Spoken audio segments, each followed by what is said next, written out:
I will say my mentor gave me a lot of advice on how to be a dietitian, what different areas are out there for us. Because you don't want to just settle in something and think, oh, well, I have to do this. I think a lot of us are like, well, we have to do clinical. And I'm like, no, you don't.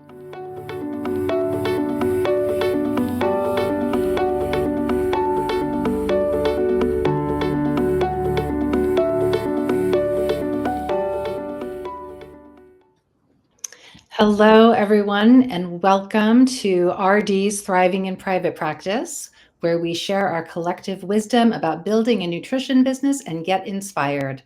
I'm Catherine Dittman, and joining me today is Bianca Coats. Hi, good evening.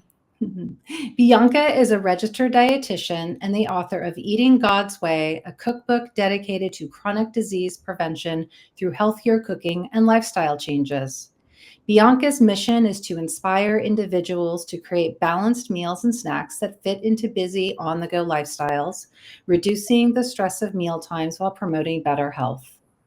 Her passion lies in making healthy eating both accessible and sustainable, guiding others to eat to live. Bianca's expertise is regularly featured on a local television monthly morning news show, Passe Partout, where she shares tips on building sustainable, nutritious habits. In addition to her media appearances, Bianca works full-time for a school district and is in the process of launching a wellness nonprofit. In her practice, she offers personal consultations, food demonstrations, and health seminars, tailoring her approach to meet the specific needs of individuals from a variety of socioeconomic backgrounds. She enjoys sharing practical advice and delicious recipes for those looking to adopt healthier eating habits on her food blog. Welcome, Bianca. Thanks for being here. Thank you for having me. Yeah, so I'm so excited to talk about the many aspects of what you do, but let's start by hearing a bit about your journey as a dietitian, how you chose your specialty, and the population that you serve. So it's definitely been a journey. I will say that anybody that is trying to become a dietitian, to never give up on your dreams. I know it is definitely a journey. I will say that what I started about over 10 years ago, I got my bachelor's degree and I did not get the internship. So many of us did not get in. You try again. I tried again. I did not get it. So I went on to get my master's, and then I'll say about 10 years later, I then got my internship at Marshall University. So that was a distance program. It worked for me. It was great. And then I then went into the clinical side of things. Of course, I did a couple of years in the hospital, um, diabetes clinics, HIV clinics, which was very unique. And then I started getting into the ag side of things. So extension, LSU ag to be exact. I kind of did some nutrition education. And then I decided to go into the school district. So anybody that's interested in looking into the school district, that is a very unique area, which it is child nutrition. It deals with making the menus and being able to manage cafeterias and following the USDA guidelines. So you're going from community all the way to federal guidelines. So it can be a lot, but it's great. It's a great area to be in. You have such a rich background here. This is so fascinating. Yeah. And so I do want to hear a little bit, if you don't mind, about some of the ins and outs of school nutrition. We Right. do want to focus on the private practice aspect and then definitely want to hear about what it takes to build a nonprofit. But maybe give us a little insight into the school nutrition stuff. Sure. So like I said, you're creating the menus for kids, for children, to make sure that they're getting the proper nutrition. You have to realize a lot of children, this is their only meals that they're getting, breakfast and lunch at the school. Sometimes districts serve supper. But we do have to make sure we're following the USDA guidelines, which is all federal. So we have to make sure they're getting green veggies, orange, red, your beans and your peas. making sure that they're getting 2 ounces of meat. Like everything is so specific with USDA. And then you're also getting that federal funding as well, which helps us to keep afloat, basically. But it's great. I do a lot of grant writing where now we're pushing programs like Second Chance Breakfast, where it gives children that come in late an opportunity to eat breakfast. And just being able to bring in our local farmers to provide grass-fed beef, to do nutrition education. So that's the fun part of it, being able to do the nutrition education side and make sure that our kids are learning about my plate and being able to see how veggies grow out of a garden and how we can utilize it in our cafeterias. So it's so much, it entails so much. I could talk for days about child nutrition, but the children are our customers. And so every day we're creating food to make sure, one, it's not processed, and to be able to make tasty foods that they like. Mm-hmm. The I hard love it. Yeah. I love to hear you speak so positively about it, because sometimes it seems like we're just inundated with people complaining about school nutrition and not really understanding what goes into it and how difficult it is to meet all of those expectations and have delicious food that kids are going to eat. Yes. Like that is it's like almost a miracle. So, gosh, thank you so much for doing that. And to hear you enjoying it so much and being so fulfilled really, really is good to hear. Yes. Yeah. Yeah. Yeah. So let's talk a little bit about your decision to start private practice, seeing people individually. When did that happen? How did you arrive at that decision? What happened? So I'll say in the process of trying to become an RD, I still was like, I want to focus on nutrition, but how can I do it without a license? So I actually decided to write a cookbook and food blog. And so that's where Eating God's Way comes from. So I was food blogging, going to different restaurants, trying healthy meals, posting it. I even kind of dabbled in meal prepping a little bit. So I guess that was kind of how I started, was being able to promote my cookbook and health, how to promote healthy eating through that. And I live in Louisiana and we have delicious food, but it's so unhealthy. So I try to take the cultural foods that we eat here and to make it a little bit more healthy, so we're not so much missing on those staple items that we love here, like rice, and those stews and gumbos that we love to make here. But then as I got my RD license, I decided to go into the private practice side. That was also a long process as well. Of course, you do want to establish your business. I do have an LLC, and then you got to get credentialed. So that takes a lot, and it's good to have someone to help you with that. I have someone that does credentialing. That's all they do, because it's tough to do it by yourself, especially when you're applying to insurance companies. A lot of times you get rejected. It's okay, because insurance companies only accept so many RDs a year. So I would say if you don't get it this time around, try again. So my major ones that I have right now is Blue Cross. That's a really big one here, and United Health Medicaid. So I'm just only doing those two right now because the application process is really steep. And so that's kind of where I'm comfortable at right now. And then I also have a biller that assists with, billing my clients. And because I do this on a part-time basis, I probably have about 5 clients a week, after my full-time job, of course. But of course, if you want to go into it full time, I would say to definitely have someone to assist you, like a credentialer, a biller. And I know there's many companies out there today, but it's nothing like having your own private practice.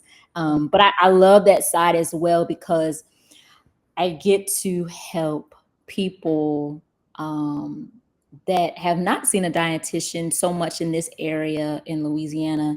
that need one. And so I'm strictly telehealth. And so that is so convenient for people that can't get to an office. I'm very flexible in my times in the evenings for people that work as well. So telehealth is a really good option as well if you're going into the private practice side. Yeah, yeah. And as you're saying, being accessible not just through the convenience of telehealth, but also accessible for people who can use your insurance, that's invaluable. And that's something we didn't always have, right? Right. A lot of people did not have access to benefits through their insurance. So that's really, really great. Yeah. And 5 clients a week is pretty good for someone with a full-time job and everything you've got going on. So you must be busy. Yeah, and it's not always like that. You have those that they're kind of like, okay, I'll see you one time. And then you have those that are like a constant follow up. I want to see you every week or I want to see you every 2 weeks. So, it helps to kind of stagger them out. And then sometimes I will say, I'm not taking clients right now. So I Right. do have that flexibility to be like, hey, my books are closed and I'll see you next month. Right. Yeah, and so for your sort of specialty niche, let's say, it seems like it's kind of broad, but I sort of get the sense that your clientele are people who are just wanting to learn ways to improve their lifestyle habits and maybe learn new ways to prepare their food. Do I have that right? Maybe manage a chronic disease? Yeah, so very general, but more on the chronic disease prevention Mhm. side of things. There are so many, like I said, we love to eat out here, but it's just not the healthiest. And I tell people, you are what you eat, literally. And Mhm. so it's all about making smarter choices, Mhm. better choices when it comes to, certain foods. Like instead of using processed red meat, processed sausage, get like fresh sausage. You can still enjoy the meal. Just so little tweaks in our diet and our habits Mhm. to create a better lifestyle of eating. Right, right. And some people just may not know because they are just doing it the way they were taught or the way they learned or the way other people do it, right? And Right. Yeah. yeah, yeah. And so finding these new ways where you're not having to either compromise the flavor or your own tradition is so, so helpful. Right. And, as dietitians, we're always researching, especially new products that are out there. And, Mhm. the average person, they're hearing so much from so many different influencers and people, but we actually are, utilizing evidence-based research, when it comes to like products and what to actually eat. So I think that helps them to know that they're relying on the expert on what to eat. Right, right. And it's good that you're positioning yourself as that trusted expert, Yes. right? You've got your um, TV program that you participate in. So I'm sure that gives you some visibility. That's pretty fun. How did you end up landing that?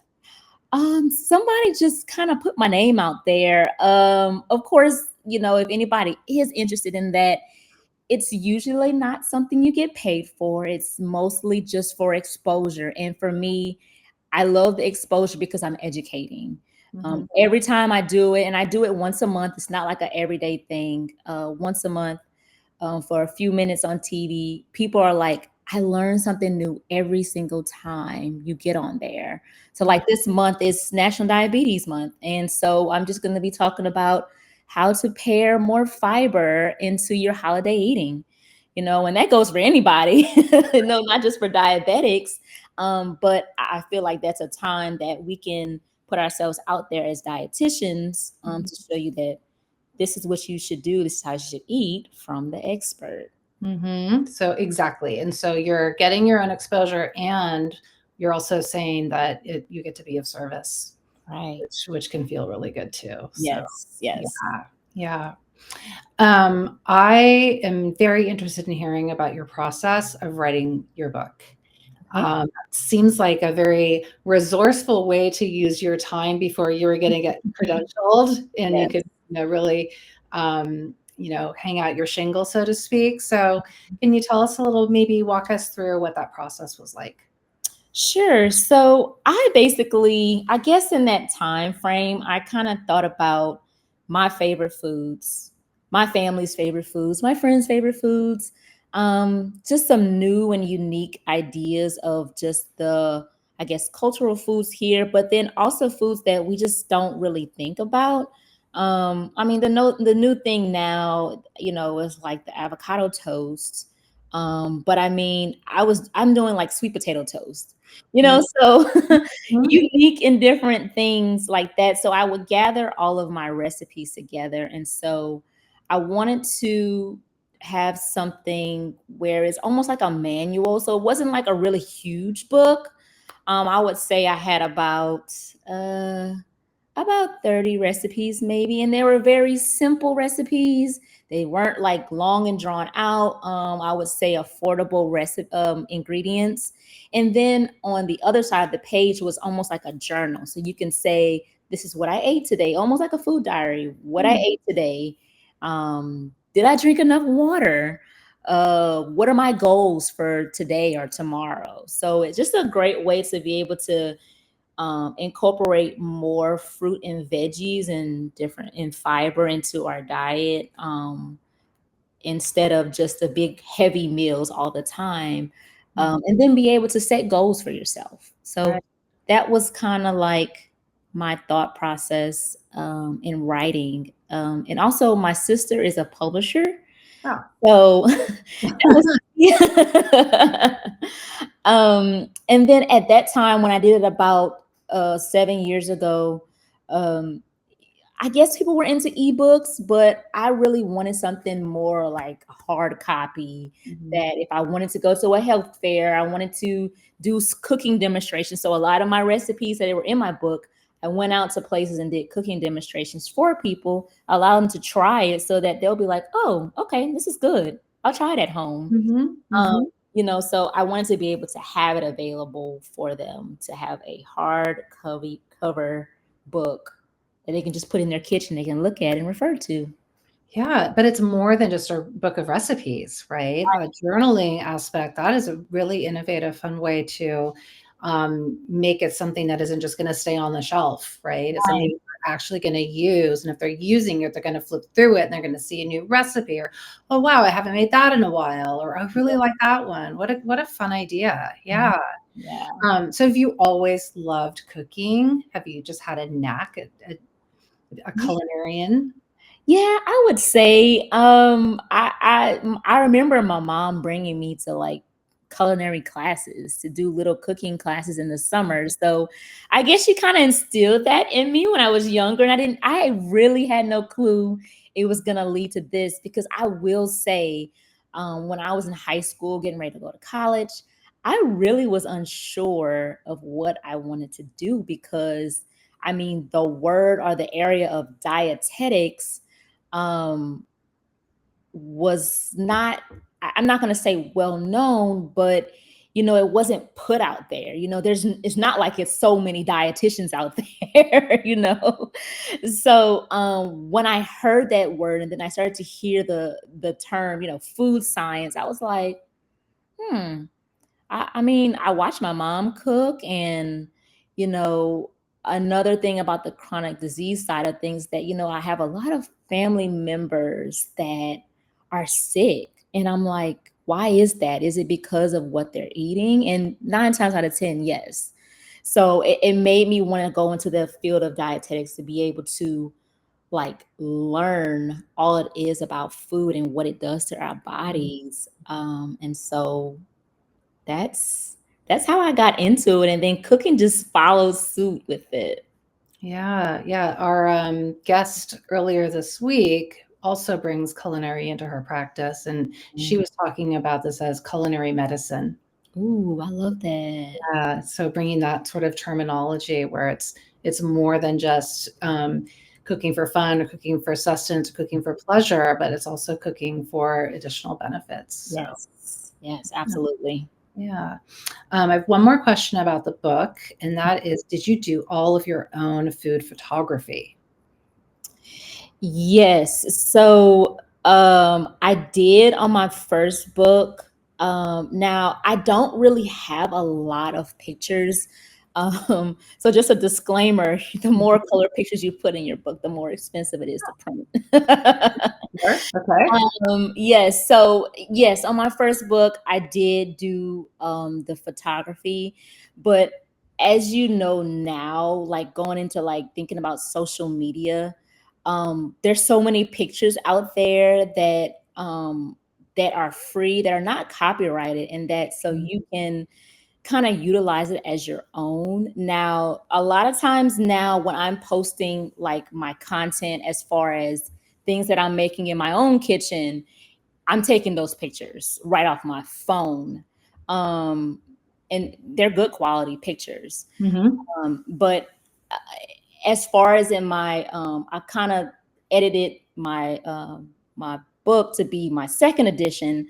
I have more of graphics, so I do have like a graphic designer that made more of like graphic type of things instead of like photography of food. Okay. And so that's it's also like an educational piece also, like eat this instead of this, so it's more of a graphic. And so it takes some more time, I think, to take pictures and to make sure it's good quality, because when you put it in the book and then you get it printed, sometimes it doesn't have a good quality, and so you're almost like, well, I got to start over. I have to make the meal and take the picture again. Right. So it can be difficult when it comes to pictures. And so I kind of slacked off of that in the book. But social media, you'll definitely see more of my dishes Okay. on there. Yeah. Great. Yeah. Thank you. Mhm. Okay, so let's get into you starting this nonprofit. Yes. That sounds like a big endeavor with a lot of considerations, let's say. Yes. So, Yes. how did the idea come about, and what steps did you need to take? So, of course, I have my LLC, but I will say having an LLC somewhat limits you. Um, of course, limited liability. It does limit you a little bit in what you can do. And of course, I guess my goal is to make a huge impact in the community as far as chronic disease prevention, um, diabetes management, weight management. That's kind of like my thing. And so I guess being able to take my LLC and then deciding to do a nonprofit, I'm able to be able to write grants and receive grants because it is considered to be a 501c3. Mhm. And so you're able to get more monies. And so therefore you'll be able to launch these initiatives where you can have more of an impact in the community. Not to say that my LLC doesn't, but it's kind of more of just from my private practice side. But nonprofits, you can receive donations, you can receive grants so that you can be able to launch programs, sustainable programming in your community, churches, schools, wherever. And so I did establish that this summer. So it's called the Be Well Foundation. Mhm. And one of the initiatives that I'm trying to launch now is Be Well Together.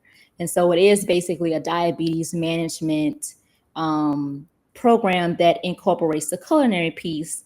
So, of course, I don't have that credential to be a diabetes educator. So, I will recruit someone to teach that part of it.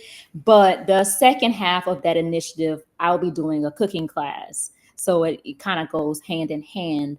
But I will say, if you're trying to establish a nonprofit, please have someone to help you that knows how to establish them. I Mhm. could not have done it by myself. It's a matter of, yes, establishing the name, but you have to establish everything through the state and federally. Of course, you have to get your EIN number, which is the same as what you do with your private practice. But you also establishing as a 501c3 is a process where you have to fill out certain paperwork and you have to know what paperwork to fill out.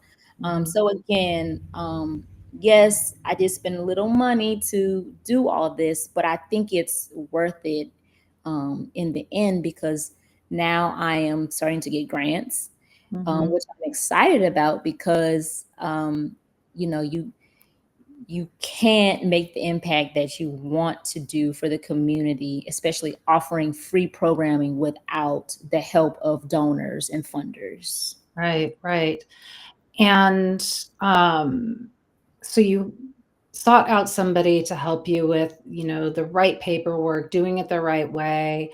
I imagine that there's a considerable amount of oversight and some sort of like proof of we're doing it right every year that you have to file at tax time and probably need now is it just you, or do you have a partner in this that helps you, or is it just you? So it's me and my board. So Mhm. all nonprofits must have a board, Right. and so and of course you want to have partners as well. So I do talk a lot with my board members as far as making decisions, because you do have to have bylaws as well, Mhm. and you have to follow those bylaws. And part of that is having board members that will help you basically, and to make decisions and to make sure that your financials are correct. It seems like a lot of work, but it's so worth it. Mhm. I feel like it's so worth it to be able to see the amount of people that you will be able to help. But yes, definitely a lot of oversight, a lot of learning. There are some nonprofit organizations that will help you to be able to like refine your vision, just refine everything that you're doing to help you with fundraising, Mhm. because you want to be constantly fundraising.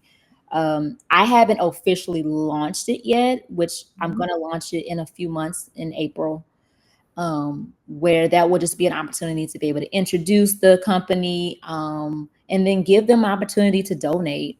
Of course, like I said, I know I'm talking about donating a lot, but that's how you stay afloat, with your Yeah. profit. Like, but it's so worth it, y'all. If y'all are interested in doing it, go for it.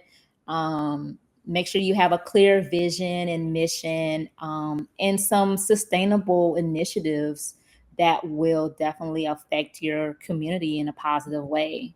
Yeah. Yeah. Um, a couple details on this.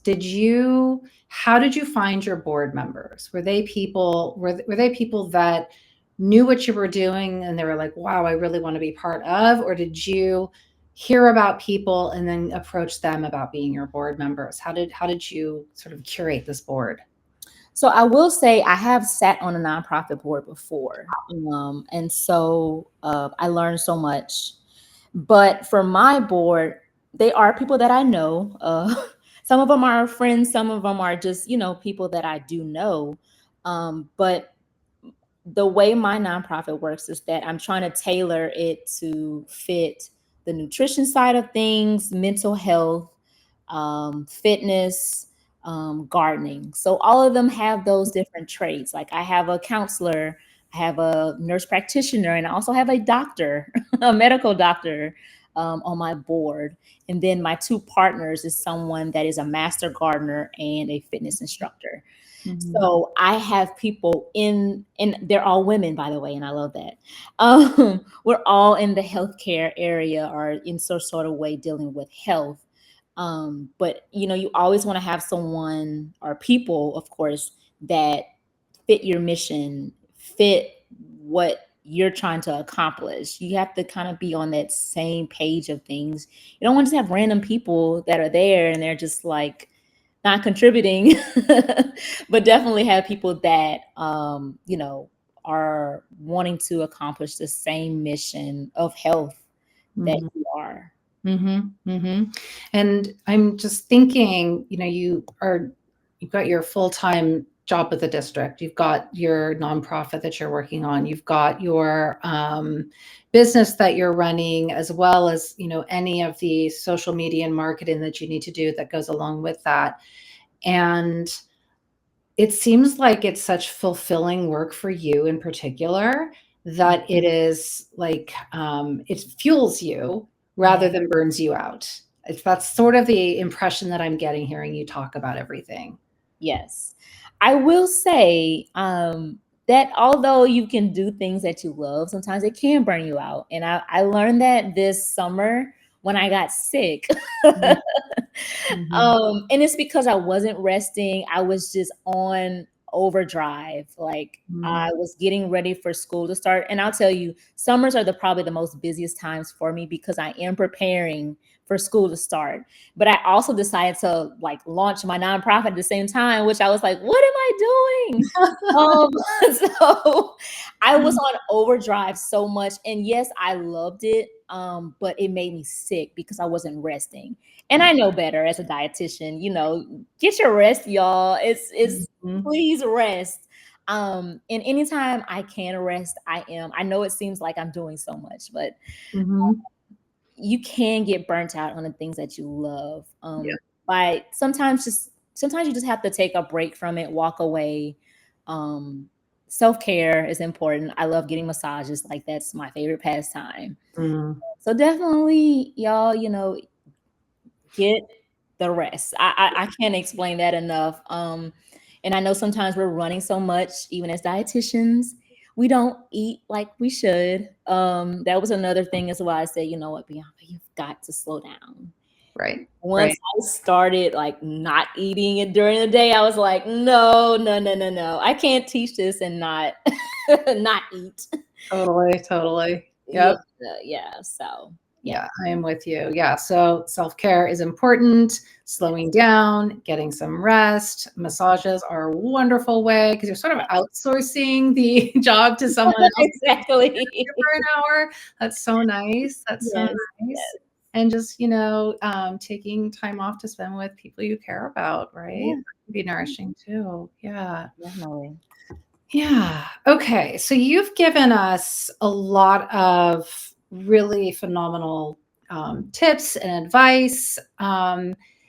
Anything, anything else for someone who isn't sure about their direction that they want to go?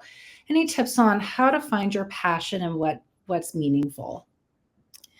I think I will say again, I know I said this at the beginning, don't give up on your dreams, but really see what's out there because when I first started this journey 10 years ago, I never thought I would be on TV. I never thought I would have a nonprofit. I never thought I would have a private practice. So it's just so many different aspects of the world of dietetics.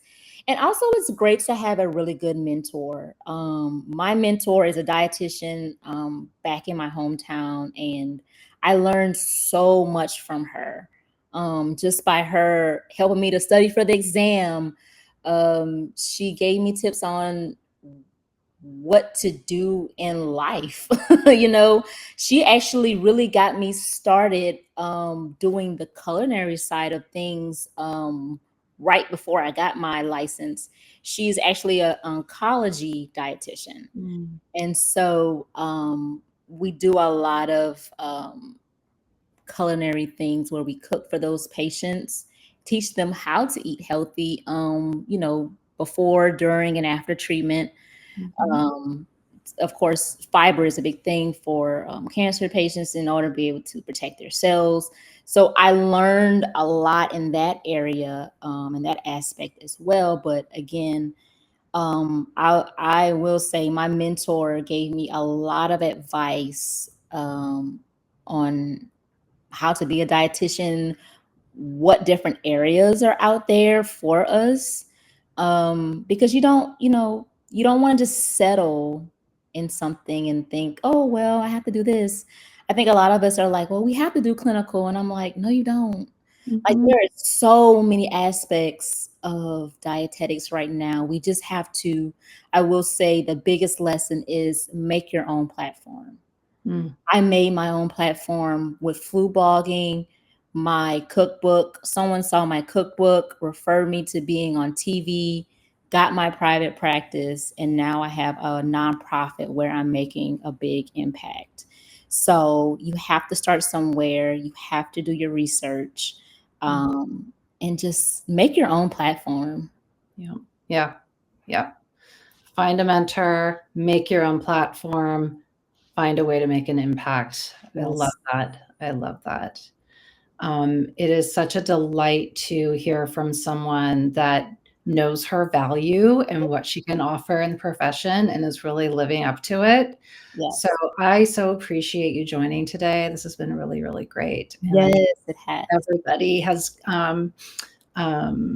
benefited from it. So, Thank you so much. yeah. All right. Well, we'll leave it here. And I'll thank everybody for watching live or joining us on the replay or whenever you find this video. And I'll see you next time. Thank you. Bye bye.